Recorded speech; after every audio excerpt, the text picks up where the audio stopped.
Señor, gracias te damos en esta tarde. Levanta tu mano al cielo, querido hermano, ahí donde estás, y dile eso simplemente al Señor. Gracias.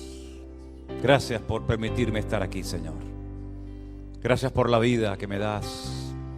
Gracias porque tú me has guardado de todo peligro y de todo mal, Señor.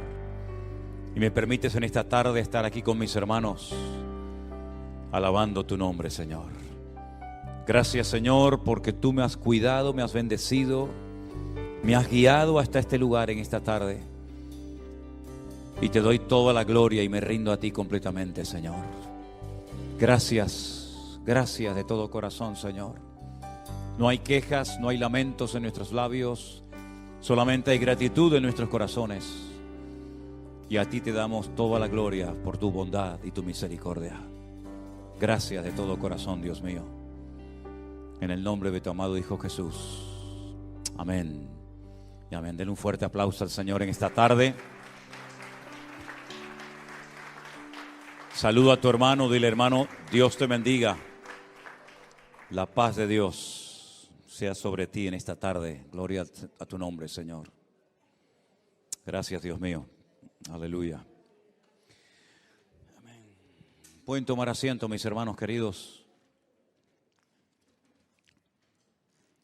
Dios les bendiga a todos. La verdad, qué privilegio tan grande hemos tenido nosotros, lógicamente muchos hermanos más también, de haber tenido la oportunidad de haber oído hablar de Dios. Porque hay naciones donde a Dios lo sepultaron hace muchos años. Hay lugares donde le dijeron a Dios: aquí no tienes cabida, no te queremos en este país, no te queremos en estas universidades, en estas escuelas.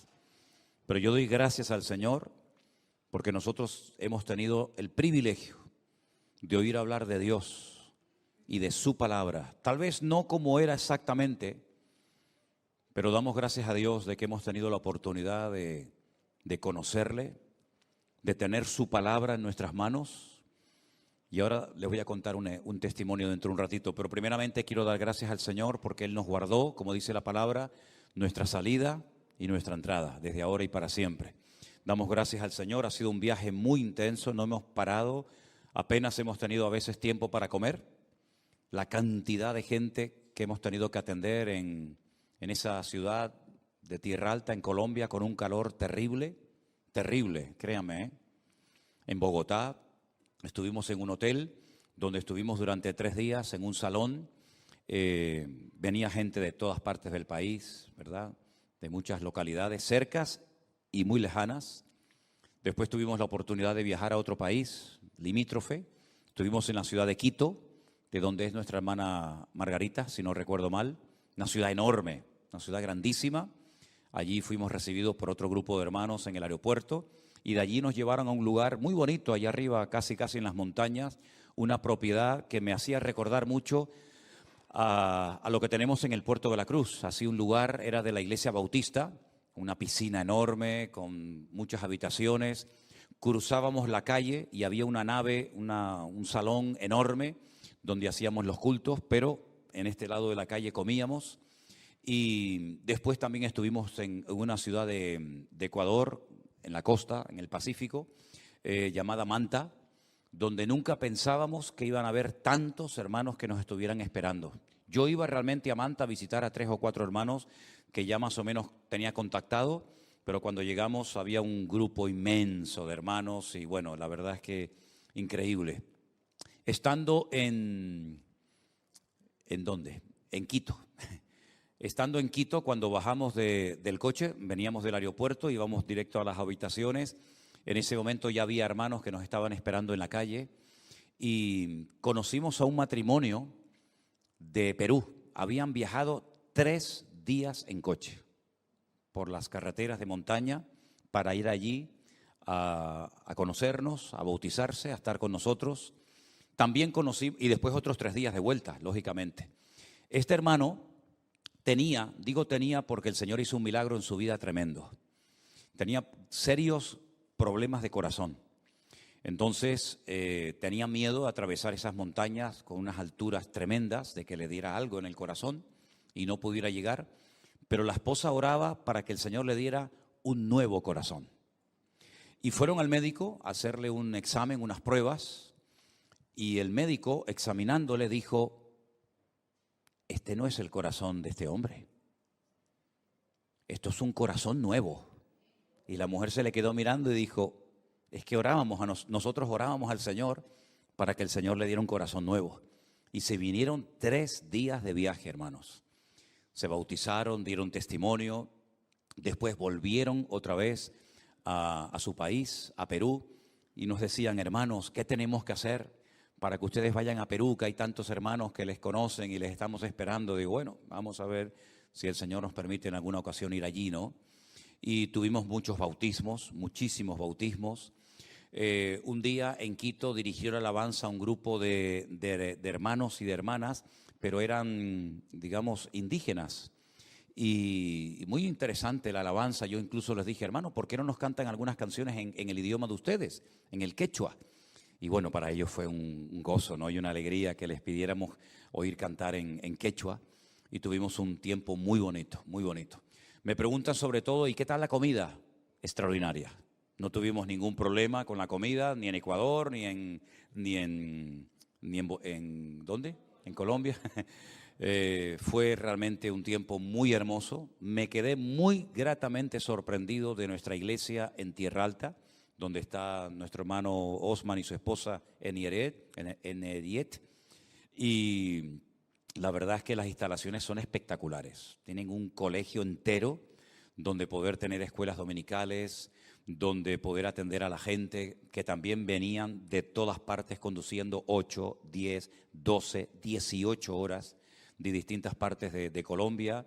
También vinieron hermanos de Panamá, de Estados Unidos, de Venezuela, de Argentina, a esos hoteles, a esas reuniones que estuvimos, y la verdad que fue un tiempo extraordinario. En Manta tuvimos que bautizar a un hermano. Se había casado, un señor ya mayor, que tenía cáncer y tenía esas cosas que se le ponen en la garganta, ¿saben? Esos aparatitos que no pueden hablar, con un agujero abierto. Y le dije: hermano, hoy vamos a hacer un bautismo un tanto diferente, porque no lo podíamos sumergir, porque si lo metíamos debajo del agua lo ahogábamos. Entonces lo metimos en una silla. Bueno, fue una experiencia muy interesante.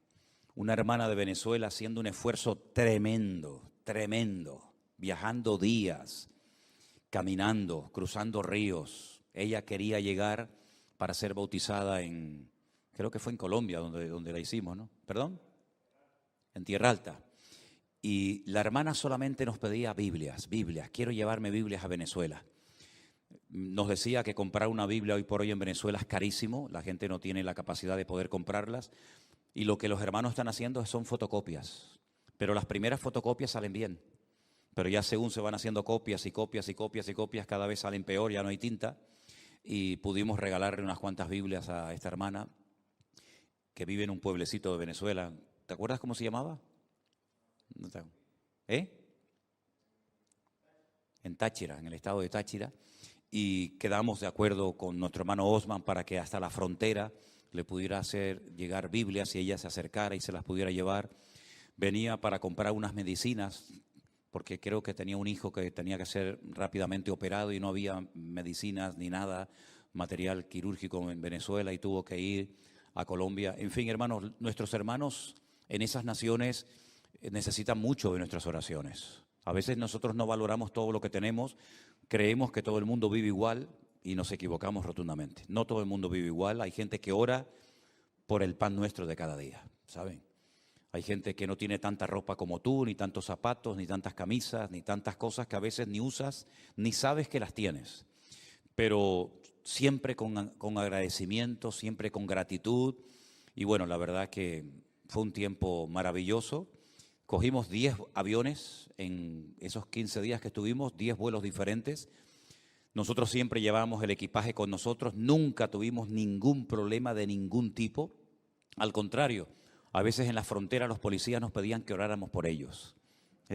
Increíble, ¿no? Que un policía de una frontera te pide: pastor, oren por mí, oren por esta cosa que estoy haciendo, por este ministerio. Un hambre del Señor tremenda. Valoran hasta la silla en la que en las que están sentados. La organización extraordinaria, los hermanos trabajaron muy bien, tanto en Tierra Alta como en Bogotá, como en Quito, como en Manta. Hicieron un trabajo excelente, los hermanos se esforzaron muchísimo y no tenemos absolutamente nada malo, nada negativo que comunicar, solamente que los espacios que habíamos alquilado se nos quedaron pequeños. Si Dios quiere, para la próxima tendremos que alquilar y buscar lugares más grandes porque la gente no cabía. No cabía y muchos se quedaron fuera, no pudieron asistir porque era todo por anotándose y muchos hermanos no pudieron asistir, pero gracias al Señor que tuvimos unos tiempos realmente preciosos, unos tiempos muy bonitos. Traemos saludos de todos nuestros hermanos de esos países que están orando ellos por nosotros como nosotros tenemos que hacerlos por ellos. Y en este viaje, como saben ustedes, me acompañó Armando, que hizo un trabajo tremendo porque a veces el de internet fallaba, no podía subir todo lo rápido que nos hubiera gustado, todo lo que grabábamos. Creo que todavía hay muchas cosas por subir, ¿verdad? Cultos, bautismos, etcétera. Y también nos acompañó Luis. Y yo voy a pedirle un momentito, Luis, si eres tan amable, de pasar por aquí. Y bueno, desde tu punto de vista, cuenta tu experiencia, cómo no podíamos pasar desapercibido en muchos lugares donde nos reconocían simplemente por estar allí. Así que Luis, adelante, cuéntanos un poquito tu experiencia, ¿vale? Gracias. Ok, vale. Sí, me oyen.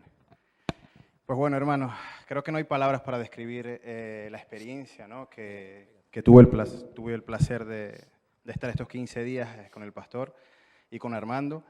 De verdad que el amor que se siente del Señor y de los hermanos allá es increíble, es increíble. Creo que lo que más me impactó es lo que está haciendo el Señor con cada uno de estas personas que ha tocado, de dónde lo ha sacado, del catolicismo y de tantas iglesias con tantos problemas que con cada testimonio me quedaba impactado, ¿no? Muchos me daban las gracias, ¿no? Por el ministerio, por todo lo que ha hecho el pastor y nosotros, ¿no? Como ministerio, cómo hemos sido de bendición para tantos países y tanta gente. También me impresionó mucho cómo la gente me decía lo privilegiado que somos, hermanos, de tener esta iglesia, de tener estos pastores con sana doctrina. Me decían que qué privilegio, es que todas las personas decían qué privilegiados son, cómo quisiéramos tener nosotros una iglesia donde congregarnos, donde ir, donde escuchar sana palabra, porque hermanos, les digo que es escasa, es escasa. Cada persona nos contaba cada testimonio y cada cuento y de dónde el Señor lo sacó, que quedábamos impresionados, ¿verdad? Impresionados de cada cosa que, bueno, contáramos aquí y más de uno se sorprendería. Pero tengo unas buenas sensaciones, me sentí muy bien en Tierra Alta, de verdad que les mando un saludo al pastor Osman y a su familia, Neriel, a sus hijos Valentina y Camilo. Están haciendo una labor extraordinaria, una tierra con mucha hambre de palabra, muchos testimonios. Fuimos a un colegio a predicar la palabra y fue, bueno, que impactante. Cómo el colegio se paró por completo para recibir palabras. Separaron todas las clases, todos los alumnos los agruparon, profesores, todos atentos a la palabra, personas quebrantadas, maestros quebrantados. El pastor hizo un llamado y casi que el 90% del colegio se levantó y dando testimonio y poniéndose a los pies del Señor, y eso fue maravilloso. Chiquillas de 12, 13 años se acercaban al pastor llorando, pidiendo oraciones, con tantos problemas que ya no viven en sus casas, con una promiscuidad. Es que necesitan mucha oración todo y tanto que hacer, hermanos. Nosotros tenemos que valorar dónde estamos, todo este tiempo que hemos sido preparados, y es tiempo de que nosotros comencemos también a dar de todo lo que el Señor nos ha dado, a dar palabra, a orar por todas esas personas, a que se levanten obreros, porque la mies de verdad es mucha, hermano. Así es. La fuerza también que necesitan los pastores, quedé sorprendido de cómo el pastor pues ha atendido a toda esa gente y no se cansaba de atender a tanta gente, siempre con una buena sonrisa, siempre llevando esa cara, ese reflejo del Evangelio, y doy gracias al Señor por todo. Gloria a Dios. Muchas cosas que contar, pero bueno, pues pequeño resumen. Amén. Fuertes aplausos a nuestro Dios. Sí, aleluya. Dios es bueno. Dios es tremendamente bueno, hermanos. Es verdad, como decía Luis, un día la esposa del pastor Osman, que trabaja en una escuela de maestra, nos dijo que tenía todo arreglado, estaba todo apalabrado para ir a la escuela donde ella trabaja con más de 420 alumnos, desde pequeños hasta ya para entrar a la universidad. Y bueno, llegamos allí en varios coches, y cuando llegamos, pues claro, era un barrio muy carenciado, con muchas necesidades, etcétera. Y bueno, aquí es impensable ir a un colegio, un pastor a predicar el evangelio, vamos, ¿no? Ni te atienden, ni te miran a la cara, ¿no? La verdad es que uno decía, a ver cómo van a reaccionar estas criaturas, cómo van a reaccionar estos chicos, se pueden reír, se pueden burlar, pueden estar interrumpiendo el mensaje, etcétera. Los agruparon a todos en el patio, en un techo como si fuera una especie de polideportivo. Todas las gradas estaban llenas, todas las clases, absolutamente todas, estaban allí. El director dijo que iban a recibir la visita de un pastor, que estuvieran atentos, que se comportaran, etcétera. Entonces Osman pasó, hizo una oración y a continuación pasé yo. Bueno, les conté parte de mi testimonio, les estuve hablando a los chicos. Yo me quedé sorprendido porque según iba hablando, miraba a todas partes, que había cientos de jóvenes allí, y veía que ni se movían, estaban todos incluso hasta con la boca abierta. Yo decía, Dios mío, qué milagro, ¿no? Qué milagro que haya este silencio. Cuando estoy prácticamente terminando las palabras que tenía que decir, el mensaje, hago un llamado. Hago un llamado a todos los que quieran en esta mañana aceptar al Señor Jesucristo como su Señor y Salvador personal. Fui muy claro, no fue algo que tocó la emoción o la sensibilidad, sino fui muy claro, muy directo, y miro a mi derecha y comienzan a levantarse en las gradas por aquí 3, 4 por allá, 8 por allá, 3 o 4 por aquí. Para nuestra sorpresa, como dice Luis, y hay testimonio, está grabado todo esto para que lo puedan ver cuando quieran, casi el 90% de todos aquellos estudiantes se pusieron de pie. Les dije, cierren sus ojos, inclinen su rostro. Quiero que repitan en alta voz esta oración conmigo. Fue impresionante escuchar a cientos de jóvenes y de niños repitiendo en alta voz. Yo les decía, más fuerte, no les oigo, más fuerte. Fue realmente espectacular. Cuando terminó ese evento, muchísimos de esos jóvenes, sobre todo muchas chicas jovencitas, llegaban y te contaban sus tragedias. Tragedias de todo tipo, de todo lo que te puedas imaginar, allí estaba sucediendo. Concretamente me llamó mucho la atención una chica que se me acercó, no paraba de llorar, se abrazaba a sus compañeras y me dijo que orara por ella porque su padre les había abandonado hacía mucho tiempo y su hermana había desaparecido. Allí desaparece muchísima gente y nunca más se sabe nada de ellos. No sabe si están vivos, si están muertos, si se han marchado, no se sabe nada. Y yo le dije, mira, hagamos algo. Tú ya has recibido, ya has invitado hoy al Señor Jesucristo a tu corazón. Ya Él está dentro de ti. Tú ya has nacido de nuevo, según la palabra. Vete a tu casa y haz lo que te voy a decir. Cuando llegues, te vas a poner de rodillas al lado de tu cama, en tu habitación. Y vas a pedirle al Señor que aparezca tu hermana. Ella dice, sí, pero es que hace mucho tiempo se fue, no sabemos dónde está. Digo, da igual.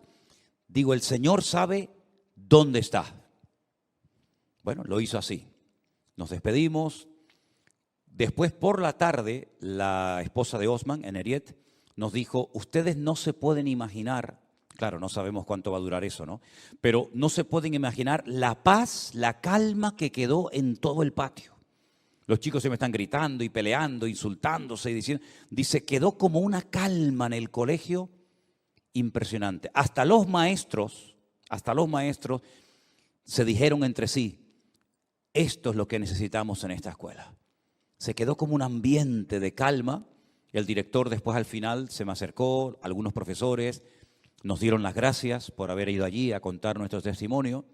Por la noche teníamos culto en nuestra iglesia en Tierra Alta y estoy en la puerta de la iglesia y veo entrar a esta chica, ya no con el uniforme de la escuela, sino muy bien arreglada, muy bien vestidita, y me presenta una señora y me dice, he venido al culto esta tarde y he venido con mi mamá, con mi madre.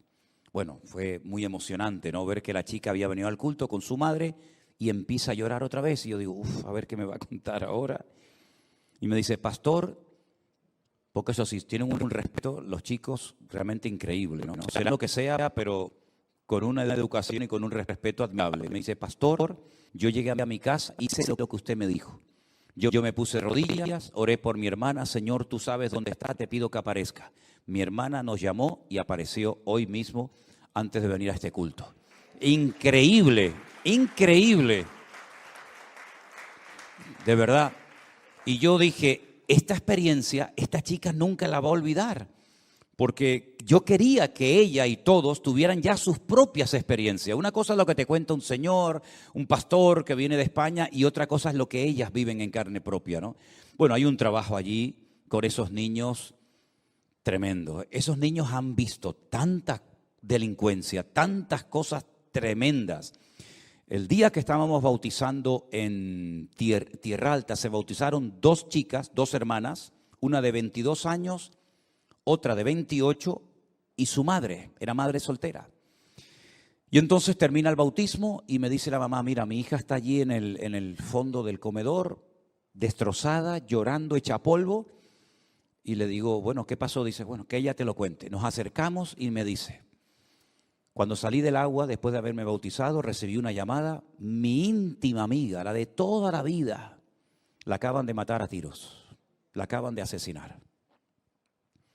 Resulta que estaba con la persona equivocada, en el día equivocado, y llegaron probablemente en un ajuste de cuentas y los mataron a tiros a los 2.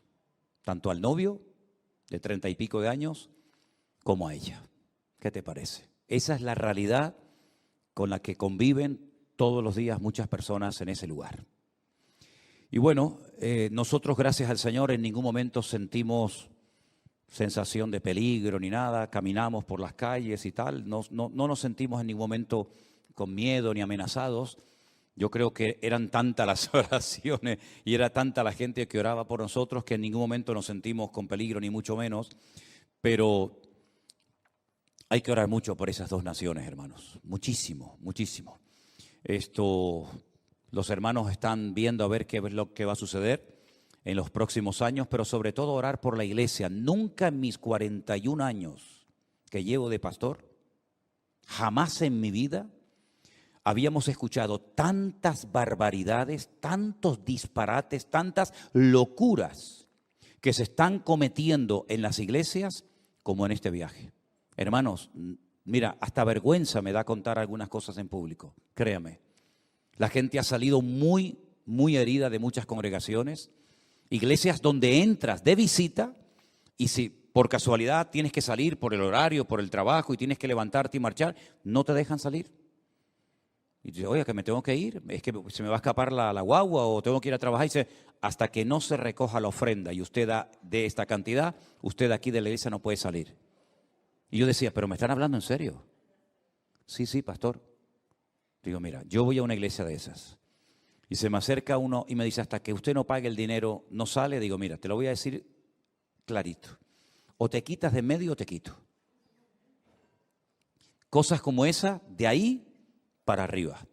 Gente herida, gente lastimada, gente desilusionada, gente arruinada. Conocimos a una hermana, me viene a la mente ahora, una hermana que trabajó 4 años en la iglesia y en la casa del pastor. Ella hacía todo, le hacía la comida a los pastores, limpiaba la iglesia, limpiaba los coches, absolutamente todo. Y su marido también. Y entonces se me da por preguntarle, hermanos, pero una pregunta, 4 años trabajando tú y tu marido sin ningún tipo de ayuda, de ningún tipo de detalle. Y digo, ¿y de qué vivían ustedes? ¿Cómo vivían? Dice, bueno, fuimos vendiendo una cosa, fuimos vendiendo una otra, hasta que ya nos arruinamos y perdimos todo y nos vimos en la calle. Para colmo, quedó embarazada y entonces llegó el pastor y le dijo, bueno, así como estás ya no me sirves para trabajar, así que cojan y váyanse de la iglesia. Y yo escuchábamos aquello, claro, al principio nos chocaba porque nosotros nunca hemos vivido eso. Ni yo ni ninguno de ustedes. Y cuando escuchábamos a uno y a otro y al otro y al otro, yo decía, Dios mío, ¿pero qué ha pasado? ¿Qué ha pasado con tu pueblo que se ha corrompido de una manera terrible y pecados se cometen en las iglesias peor que en el mundo, peor que en la calle, ¿no? Y bueno, con este tipo de personas, de hermanos, teníamos que hablar todos los días, montones de preguntas, montones de dudas, cantidad, gente que se te acercaba con miedo Señoras mayores se me acercaban como a 1 metro de distancia con la cabeza agachada, así todas asustadas, y me decían, pastor, ¿nos podemos acercar a usted? Y digo, sí, ¿por qué no se van a acercar? ¿Yo huelo mal o qué les pasa? No, es que le puedo dar un abrazo. La gente, pero mira, hermanos, heridos, pero de una forma increíble, ¿no? Yo decía, sí, hermana, véngase para acá, deme un abrazo y no sé qué. En fin, hermanos, todas estas realidades las vive uno y cuando uno llega aquí, yo quiero compartir estas cosas con ustedes para que ustedes vean lo que han sufrido muchas personas en esos lugares. Yo les decía a los hermanos, no podemos callar, hay que denunciar todo esto. La iglesia no se puede callar, no puede permanecer callada. Y a raíz de todo lo que vimos y escuchamos, yo quisiera leerles un versículo en esta tarde que para mí es la clave de muchas de las cosas que han ocurrido en el pasado y que siguen ocurriendo. Pero antes vamos a orar. Cierra tus ojos un momentito ahí donde estás y vamos a orar al Señor y pedir que en esta tarde estos versículos que yo voy a compartir con ustedes, pues nos sirvan a nosotros para fortalecernos en la fe y para valorar nuestra relación con el Señor desde este punto de vista, ¿sí?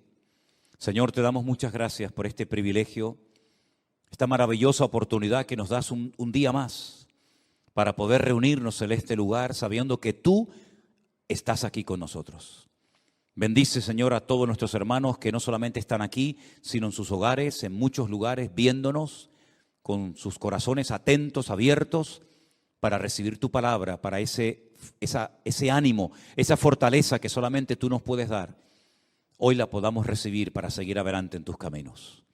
Te damos gracias por todo, Dios mío, en el nombre de Jesús. Amén y amén.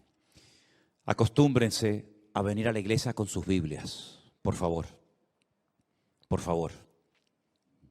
En mi época todos los cristianos venían con Biblia a la iglesia. Yo sé que se han puesto de moda las tablets y los teléfonos y todo eso. Todo eso está muy bien. Pero sería muy bueno que volviéramos a recuperar aquella costumbre que yo por lo menos nunca he perdido de venir a la iglesia con su Biblia. ¿Lo van a hacer? No me digan amén y después no lo hagan. ¿Lo van a hacer? Ok. Tuvimos cultos de preguntas y respuestas y le pedíamos a los hermanos, por favor, pase adelante y póngase al micrófono a hacer su pregunta para que los hermanos cuando después oigan y vean este culto puedan gozarse en casa. Y pasó un muchacho de Venezuela, ¿te acuerdas? Un muchacho alto, moreno de Venezuela. Pasó y me le quedé así mirando y me dice, pastor, ya sé lo que estás mirando. Le vi una Biblia del Nuevo Mundo, la Biblia que han inventado los testigos de Jehová.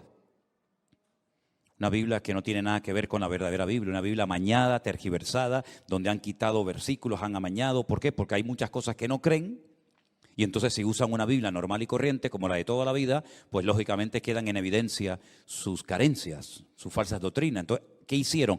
Inventaron una Biblia impresionante, manipulando los textos y claro, ahí el papel aguanta todo lo que le echen.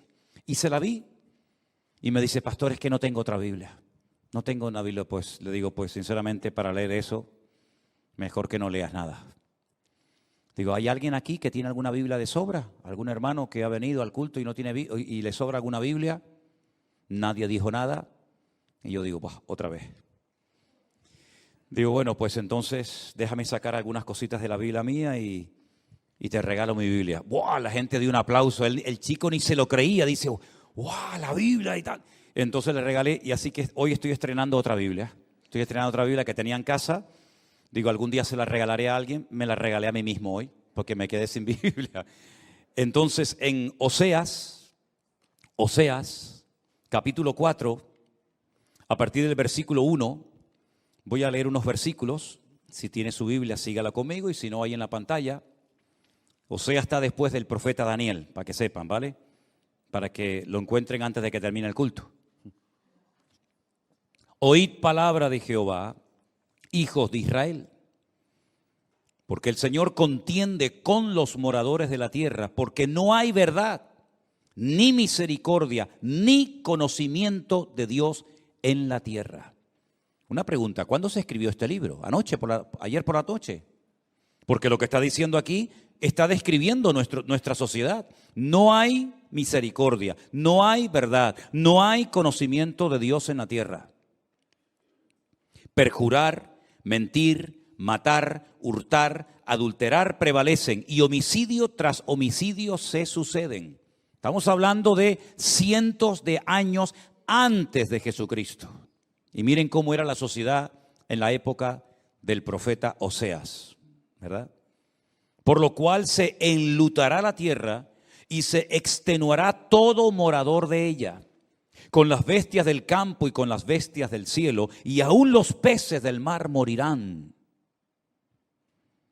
Ciertamente, hombre no contienda ni reprenda a hombre, porque tu pueblo es como los que resisten al sacerdote. Caerás por tanto en el día y caerá también contigo el profeta de noche, y a tu madre destruiré. Y ahora viene un texto que me gustaría que se la aprendieran de memoria, porque aquí está la clave de la situación actual.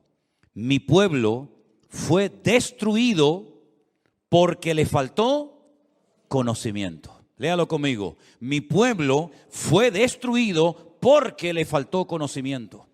Por cuanto desechaste el conocimiento, yo te echaré del sacerdocio. Y porque olvidaste la ley de tu Dios, también yo me olvidaré de tus hijos. Falta de conocimiento bíblico por todas partes.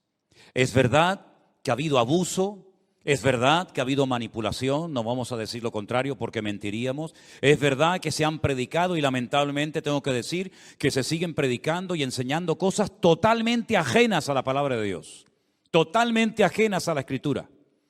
Tergiversando cosas, sacando textos del contexto para formar pretextos, etcétera, etcétera. Pero también es verdad que mucho de ese pueblo que ha sido manipulado y engañado y llevado de un lugar a otro, también ha sido llevado fácilmente por falta de conocimiento de la palabra de Dios. En otras palabras, nosotros somos responsables a título personal de conocer la verdad, de saber lo que dice y lo que no dice la Biblia, para que de esa manera podamos en todo momento discernir y decir, perdone, lo que usted está enseñando, eso no es bíblico, eso no está en la palabra de Dios. ¿Dónde dice eso? ¿Cómo puede usted demostrar esa enseñanza, esa doctrina, ese mandamiento, esa tradición o esa costumbre? Se juntó, permítame la expresión, el hambre con las ganas de comer.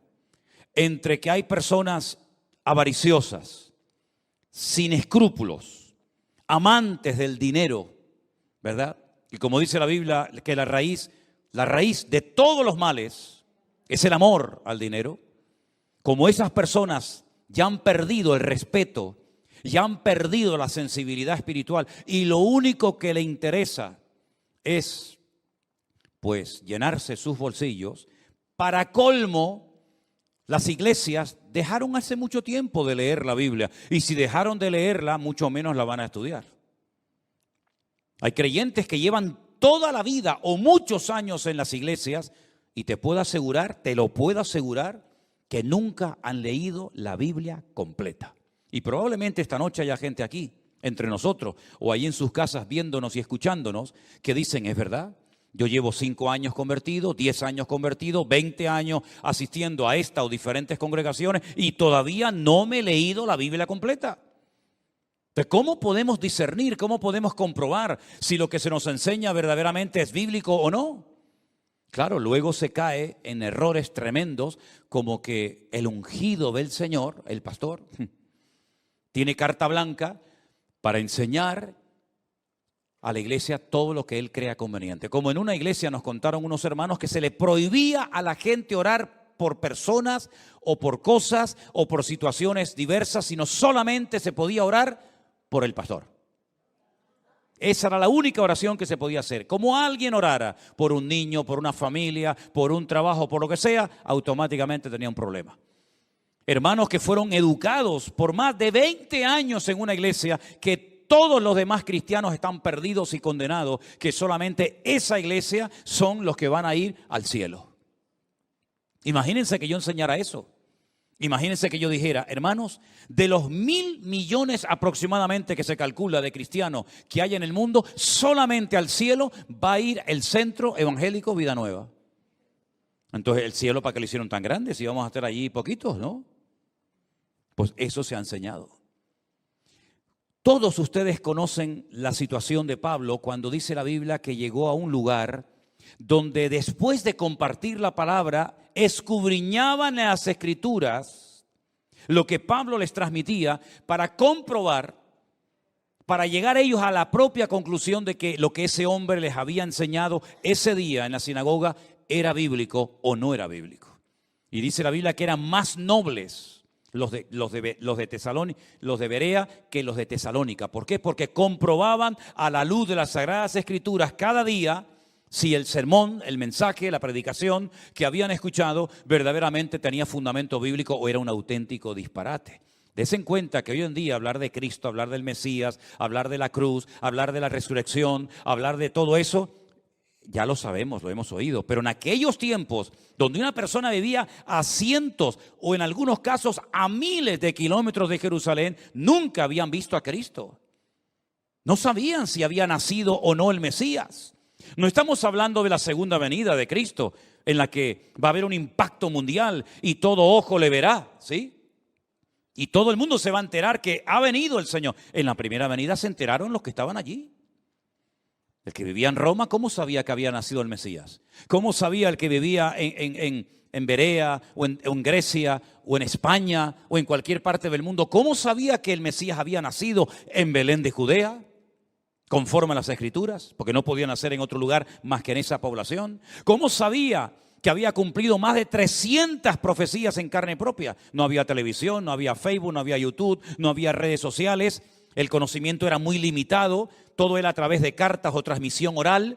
Claro, cuando Pablo llega a una sinagoga de judíos, por ejemplo en Berea, en Tesalónica, en Roma, donde fuera, y dice, hermanos, vengo con un mensaje fresco que les va a transformar la vida. Y la gente decía, ¿y qué mensaje es ese? Que el Mesías nació en Belén de Judea. ¿Sí? Ellos no lo sabían. Ellos no lo habían oído en la vida.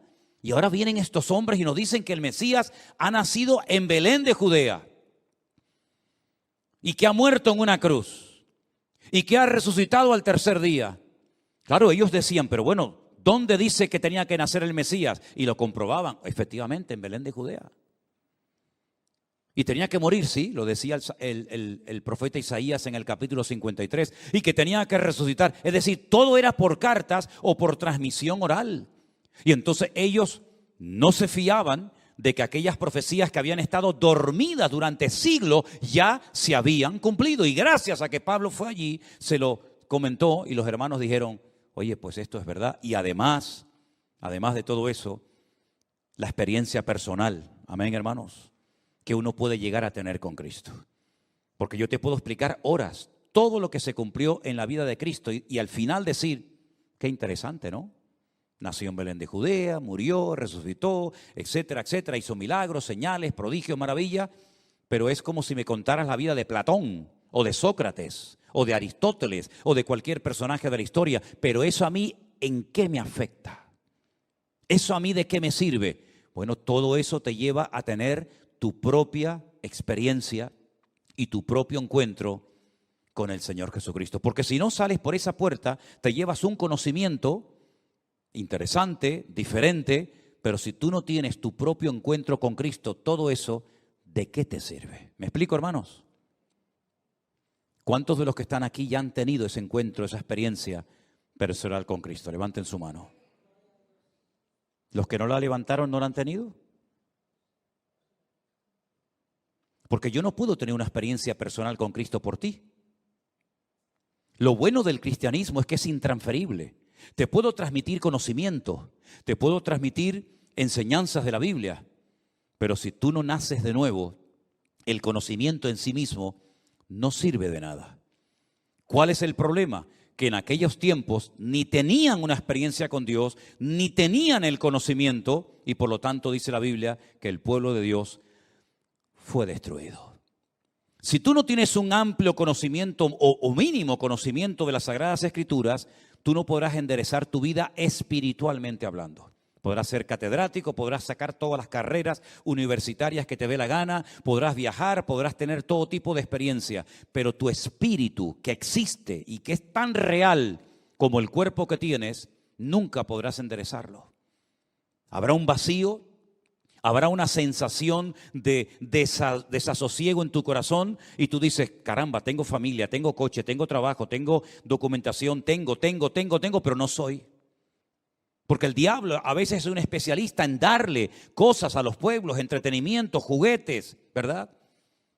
Pero el Señor no solamente viene a que tengas cosas, si es lo que quiere, sino a que seas, a que te sientas plenamente realizado, aunque vivas en una cueva, aunque no tengas nada, pero tienes la experiencia más maravillosa que un ser humano puede tener con Dios. Y esa experiencia, por eso soy cristiano, es intransferible. Yo no puedo tener esa experiencia por ti, ni tú por mí, sino que cada uno, por así decirlo, en fila india, tendrá que ir a tener su propio encuentro con el Señor Jesucristo. ¿Te das cuenta?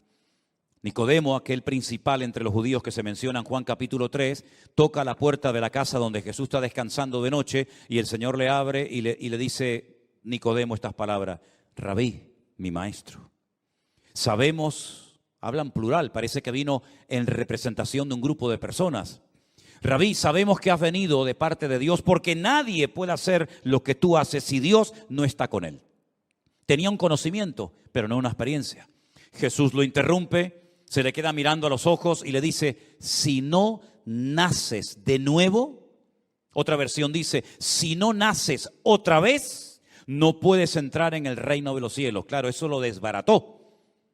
Porque este era un religioso, un fariseo, y él no entendió absolutamente nada. Y entonces le argumenta al Señor y le dice, perdón, no sé si te he entendido bien, pero ¿tengo que nacer otra vez en el vientre de mi madre para poder entrar en el reino de los cielos? Esto es imposible. Ya no hay marcha atrás. Ya nací una vez y ya no puedo volver a nacer de nuevo. Y Jesús le habla en otros términos, espiritualmente hablando. Y Nicodemo, una persona rica, una persona principal y reconocida entre el pueblo de Israel, no entendía nada. Y es lo que está pasando hoy en día. Te puedes sentar con una persona y hablas de política, hablas de fútbol, hablas de lo que tú quieras. En el momento en el que tocas el tema bíblico, el tema de la palabra de Dios, de la figura de Cristo, o se ponen en guardia y dice, uy, cuidado. O simplemente tienen que reconocer que no tienen ni idea porque han sido víctimas de una falta de enseñanza y de conocimiento de lo más importante que puedes oír en esta vida, que es acerca de tu Creador, de cómo se humanó y vino a este mundo a morir en una cruz por ti. Claro. Por ahí se enseña que fue el hombre el que inventó la idea de Dios. En su arrogancia y en su soberbia comienzan a inventarse todo tipo de teorías y todo tipo de historias tratando de decir que bueno, que todo esto es producto de la casualidad, que Dios no existe, que Dios es el opio de los pueblos, que la religión embrutece a la persona, etcétera, etcétera. Y solamente digo una cosa, ¿cuáles son los países más prósperos de la tierra? Dígame. ¿Cuáles son los países más ricos del mundo?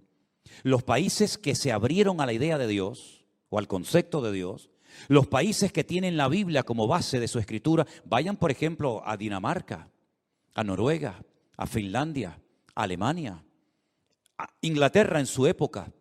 Países ricos, personas inteligentes, personas cultas. Vayan a los países, al que quieran, que le han dado las espaldas a Dios. Dígame cómo están. Dígame cómo están las naciones que dijeron Dios no existe, los cristianos son un peligro, la Biblia es una manipulación, es una mentira, es un invento. Dígame cómo están esas naciones.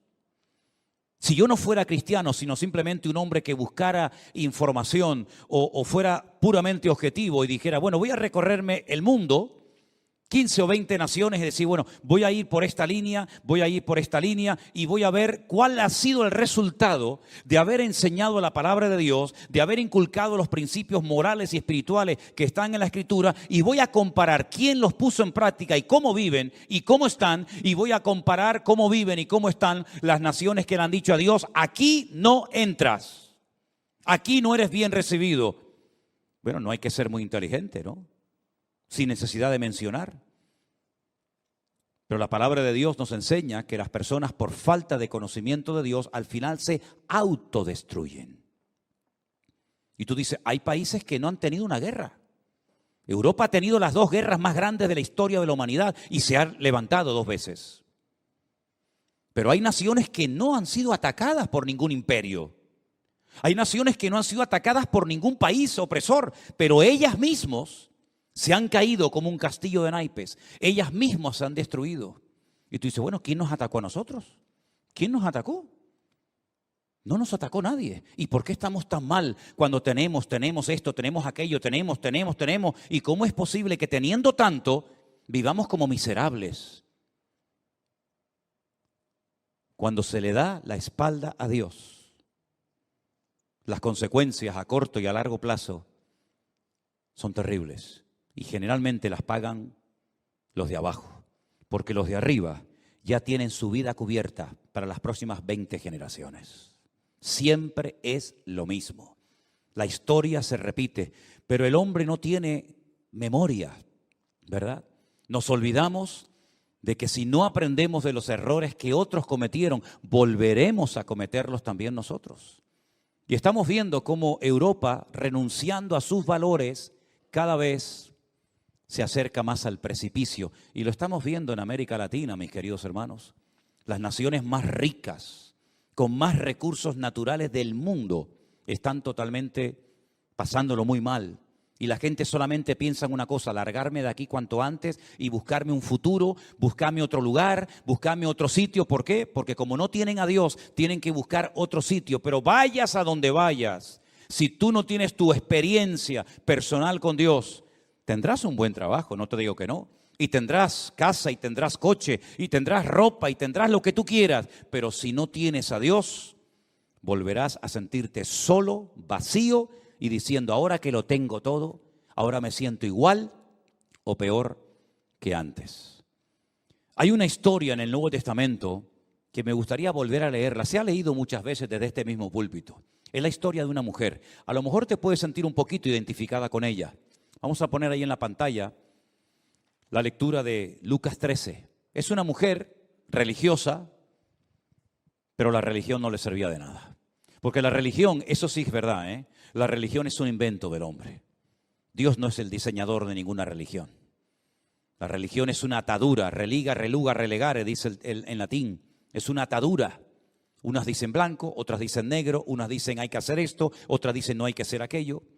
Y entonces cuenta la historia en Lucas 13:10, la historia de una mujer que dice que Jesús enseñaba en una sinagoga, en un lugar de culto, en el día de reposo, era un día sábado. Y había allí una mujer que desde hacía, ¿cuánto? 18 años. 18 años tenía espíritu de enfermedad y andaba como encorvada. ¿Y qué dice Lucas como detalle significativo? Que de ninguna manera se podía enderezar. Lucas era un médico y probablemente también era abogado. Y él es el único que relata en este evangelio la situación de esta pobre mujer. 18 años sufriendo, miembro fiel de una sinagoga judía, pero dice que de ninguna manera se podía enderezar. Probablemente lo intentó, probablemente fue a médicos, probablemente fue a todos los lugares de la época. De ninguna manera se podía enderezar. Pero hay una cosa muy significativa en el verso 12. Cuando Jesús la vio, la llamó y le dijo. Fíjate, lo primero que hace Jesús es que la observa, sabe dónde está. Y dicho sea de paso, por si no lo sabía, yo creo que la mayoría lo sabéis. Las sinagogas hasta el día de hoy no son como nosotros aquí, que yo veo hombres, mujeres, niños, todos juntos. En las sinagogas no, ¿eh? Las sinagogas las mujeres están o en el piso de arriba o detrás de unas cortinas, de unas celosías, detrás de un muro. No es como nosotros hoy en día. Es imposible que un hombre vea detrás de unas cortinas a una mujer. Pero Dios dice que Jesús la vio. Y la llamó. Y le dijo, mujer, eres libre de tu enfermedad. ¿Cuánto se ha hablado de la libertad, verdad? Cuántas canciones, cuántas manifestaciones, cuántas pancartas, cuántas guerras, cuántas cosas se han hecho en nombre de la libertad y no viene la libertad por ninguna parte. Cuando Jesús la vio, la llamó y le dijo: mujer, eres libre de tu enfermedad. Pone las manos sobre ella, se endereza y glorifica a Dios. Pero no dice que no se podía enderezar. Lo que es imposible para el hombre es posible para Dios. Ella no se podía enderezar hasta que Jesús la enderezó, porque el único que puede enderezar a la raza humana no es ningún partido político, no es ningún gobernante, no es ningún rey, no es ningún hombre. Es nuestro Dios y nuestro Creador, el que puede ponernos derechos como velas y caminar en victoria y estar en paz con nosotros mismos y con todo el mundo. Él la enderezó. Entonces el principal de la sinagoga siempre va a haber el que venga a tirarte en tu vida, escucha bien esto, un jarro de agua fría. Llámese pastor, llámese cura, llámese político, llámese padre, lo que tú quieras. Siempre vendrán los aguafiestas, los que vendrán a decirte: bueno, ya será para menos. Ya esto se te va a pasar en algún tiempo. Siempre los ha habido y siempre los habrá. Se enfadó, curioso, ¿no? Se enfadó y dijo que 6 días en estos 6 días hay en que se debe trabajar, en estos pues venid y ser sanados, pero no en día de reposo. Increíble. Este señor se cree el propietario de la sinagoga. Él es el que le dice a la gente cuándo puede venir y cuándo no puede venir. Abre y cierra, como muchos hoy en día que se han constituido los dueños de la iglesia. Y el dueño de la iglesia no soy yo. El dueño y la cabeza de la iglesia es Él, nuestro Señor Jesucristo. Amén, hermanos. Jesús le dijo, me encanta lo que le dijo en público, hipócrita. Fuerte, hipócrita. Y esto lo tuvo que decir en altavoz porque si no, no sé cómo Lucas se va a enterar. Pero todo el pueblo se regocijaba por todas las cosas gloriosas hechas por él. Es decir, el principal de la sinagoga, vamos a decir el equivalente al pastor, para que nos entendamos, cierra la puerta y le dice a la gente, esto aquí no. Milagritos, etcétera, etcétera, se acabó.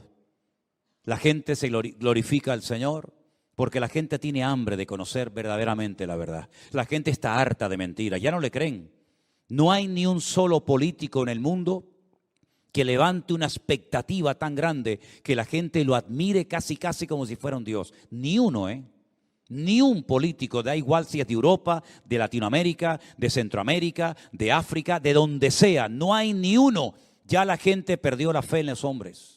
Ya la gente perdió la fe en las instituciones. Le ha fallado todo: el capitalismo, el socialismo, el marxismo, el comunismo. Todos los ismos le han fallado al hombre.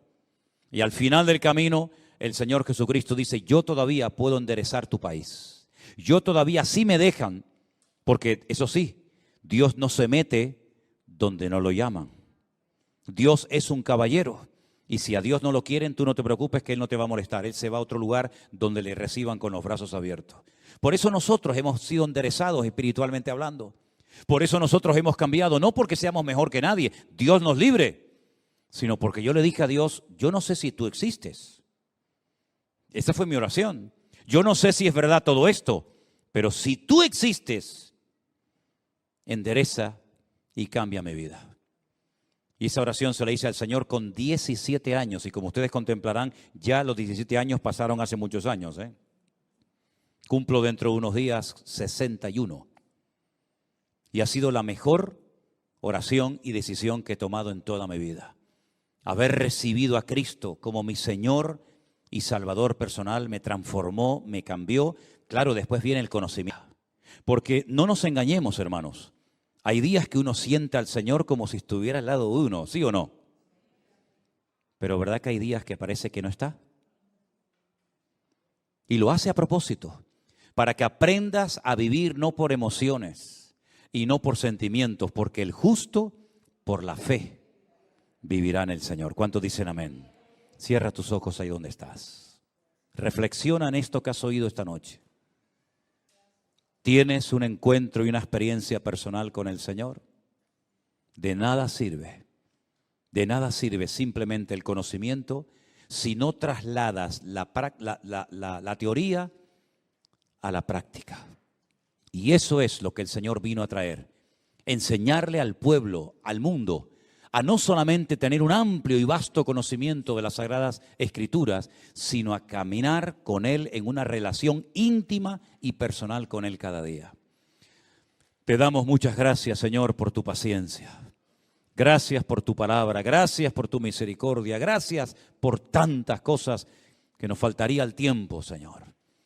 Pero te pido en esta noche, Señor, que tú nos ayudes a crecer en fe, a estar cada día más cerca de tu corazón y que tú nos ayudes a ser luz y sal en todas partes donde vayamos. Que no guardemos silencio, porque el silencio, Señor, nos hace copartícipes. Queremos hablar las verdades y proclamar las virtudes de aquel que nos llamó de las tinieblas a su luz admirable. Ponemos nuestra vida en tus manos y te damos gracias por todo. En el nombre bendito de Jesús. Amén y amén. Queridos hermanos, que el Señor les bendiga. Teníamos un viaje pendiente hace mucho tiempo con un grupo de hermanos que querían ir a Israel. Estamos saliendo, Dios mediante, el día sábado por la tarde y ya a partir de la próxima semana, las próximas veces que nos veamos en los devocionales y todo, lo vamos a hacer desde Jerusalén, desde Israel. Es la primera vez en 17 años que viajo a Israel en el día más sagrado del calendario judío. Separa todo el país, todo, coches, aviones, barcos, trabajos, colegios. Es el famoso día del Yom Kippur, el día del perdón, cuando el sumo sacerdote entraba a la presencia del Señor en el lugar santísimo. Ese día nos toca este año estar allí. Estaremos orando por ustedes, venimos en una semana, y ustedes, por supuesto, estarán orando por nosotros. Amén, hermanos.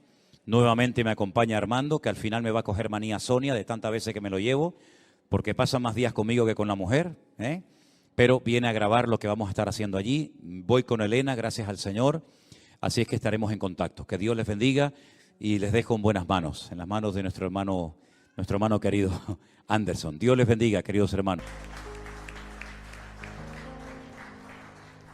Padre, te damos gracias por este día, gracias por este tiempo, Señor, delante de tu presencia, Dios mío. Señor, así como hemos escuchado la palabra, Dios mío, ayúdanos a tener conocimiento en estos tiempos tan difíciles, Señor. Danos sabiduría, entendimiento, Señor, pero sobre todo que podamos poner en práctica, Señor, tu palabra cada día de nuestras vidas, Dios mío. Padre, aprovechamos en este tiempo, Señor, y rogamos por la vida del pastor, Señor, por este viaje que va a realizar.